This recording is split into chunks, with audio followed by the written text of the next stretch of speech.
Well, hello there. I'm recording this video from the safety of a cabin in Idlewild. So you already know that this story is going to end up being okay.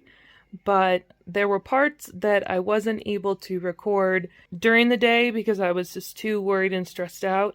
So I'll talk about them now after the fact and kind of put it in the story of the day in order so you can kind of see how things happened. It's not even 6 a.m., but I felt a weird pressure on my feet, and I woke up and realized that the tent was pressing against my feet. Pushed back on it, and it felt like a bunch of sand had pushed up against the tent. I poked my head out.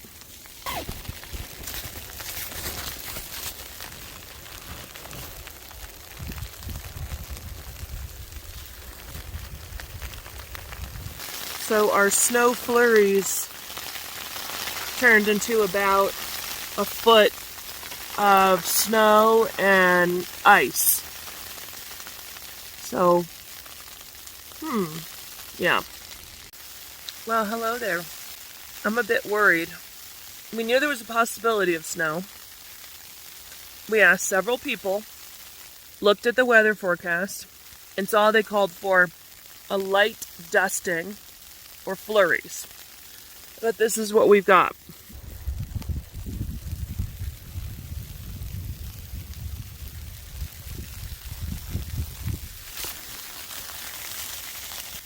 When I realized that it had snowed a lot more than we had expected, and that it was very, very cold, and that I was immediately pretty worried because I had Sonic with me, and my first priority was to protect him and keep him safe. So it was a scary situation to be in as a parent. Sonic is still under his quilt. His side of the tent does not have any snow up against it. My side of the tent does, and it's so heavy. It's not like, this is not like snow. It's like frozen rain. You can see down here, some has broken through and is on the backpack there. So they're like, oh, I mean, it does look like snow. I'm not sure. It feels different from snow. I've been sitting here puzzling over what to do for the last over an hour. I think the first thing I want to do is to figure out how deep the snow is. I have already sent some messages home, letting them know about the situation. Alright, I stuck a trekking pole in there and was able to see that it's about 6 inches, I think. And it's not like powdery snow, it's like little ice balls. I spent the first few hours of the day trying to figure out what our options were as far as what we should do in this situation. And it basically boiled down to, should we hunker down and stay in our tent, or should we try to go out and somehow get out of the situation? Sonic is finally up. I keep asking him for advice about what to do, but he doesn't have any thoughts or ideas.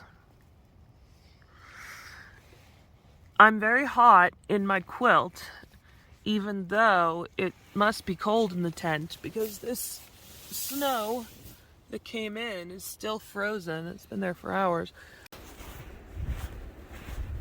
At some point, I went out and did a reconnaissance mission and checked out what the fog was like, what the snow was like. I had to dig out around the tent because there was a ton of snow on the tent and it was kind of smashing the tent. That told me that it was very, very cold and that it was really hard to find the trail. It's about 10:15 now. I did go out and walked around and felt the snow, which is very crunchy and dry. It's really cold and quite windy, and you can see that it's still really foggy. At the moment, we're doing the more conservative thing, which is staying put, not leaving the tent, not going anywhere. Because right now in the tent, we are warm, dry, and have plenty of food and water. So it's just the safest place to be. I don't know how long we're going to be here. Are we going to leave in a couple hours? Are we going to stay here all day? I don't know. I don't know what to do. How do you feel about getting stuck in a blizzard? I feel good. A little sweet cheat. What are you watching on your MP3 player? Big City Wings. Do you think we should attempt to descend into Idlewild, or do you think we should stay all day and night here in the tent?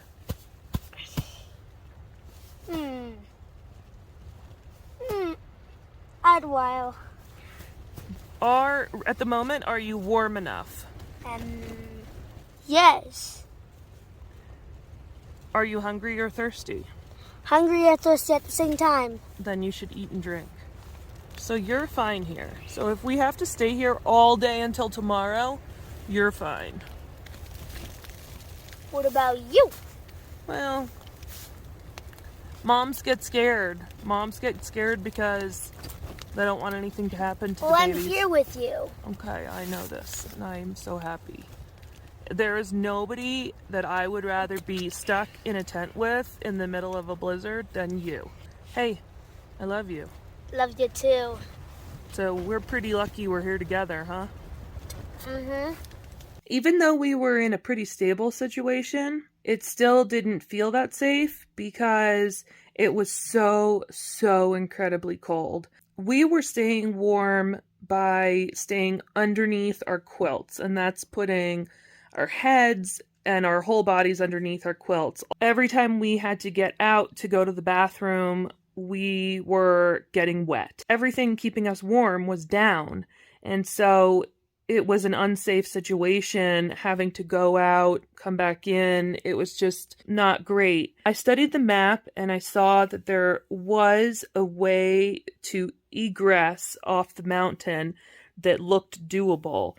And that was to go 0.7 north to a trail junction and then to go down a trail that leads to Idlewild called Deer Spring Trail. Ultimately, that is what we decided to do. We're getting ready to attempt a descent into Idlewild. We have to put our microspikes on and take down the tent still. Can we take... That's what we did. We put our microspikes on.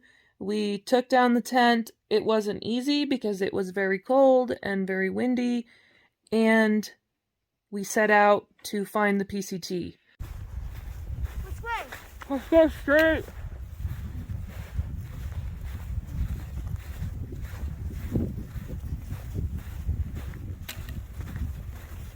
I think it might turn up here. Okay.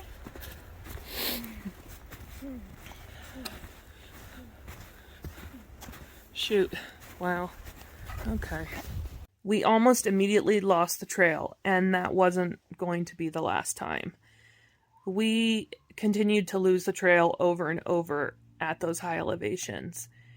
The trail was just really difficult to find because the snow was so deep and it was hiding all the contours of the trail. And it was very stressful and very upsetting for me and really scary for both of us to have such a hard time staying on the trail.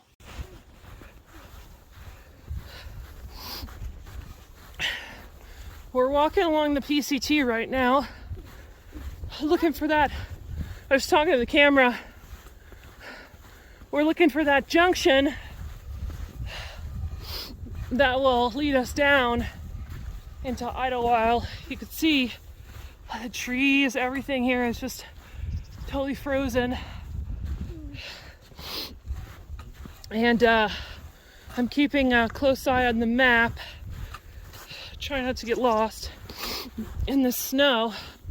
Of course, we have our tent and our quilts packed away dry so that worst comes to worst, we find a patch of snow and set up our tent on it. Interesting, things are starting to thaw a little bit, but I can't be more than a couple degrees above freezing. When this fog clears a little bit, you can see the valley down there, but still pretty foggy. We've managed to stay on the PCT, coming down the slope on a sign here, and it says Strawberry Junction Camp. So I know this is a camp that you have to pay to stay at. Reaching this trail junction was a huge relief for me. We had gone the 0.7 miles north on the PCT. We had gotten lost so many times on the way there. It took us over an hour to go those 0.7 miles. There's supposed to be a porta potty. Look, Gilbert, if we get really desperate, we can camp in that porta potty. And a toolbox. So we found them.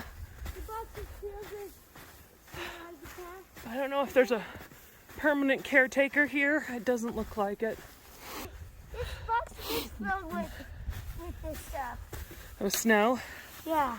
Okay, so from here, this is where we're going to take we're not going to continue on the PCT. We're going to take a trail down into Idlewild. So we got to find that trail. Mama. Yeah. Go up the sign. Go past up the sign. We began to head down a little slope. I'm not sure if it was actually a trail. And off in the distance, we saw another hiker. I was so happy to see him that I began crying because it meant that there was somebody else's footprints to follow. And it was a PCT hiker. His name is Stakes, and he was our hero that day because not only did we follow his footsteps all the way down to Idlewild, he had taken that same trail up to get back on the PCT after spending the night in town, but he walked us all the way back to Idlewild, so he really was our hero.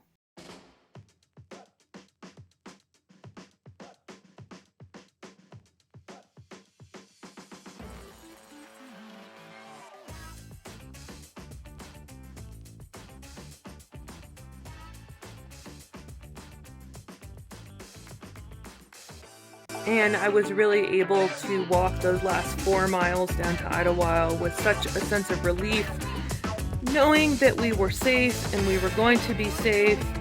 Our feet and our fingers about froze on the way down, but it didn't even matter because I was just so relieved that I was able to get Sonic down safely, and really grateful to Stakes, who made sure that we got down safely.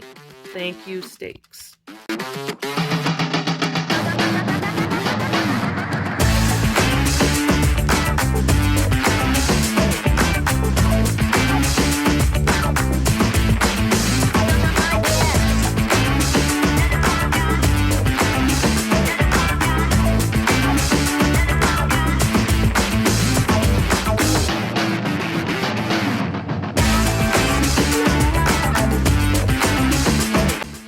We finally got down into Idlewild. We found something warm to drink and ate some pizza and tried to figure out where to stay for the night.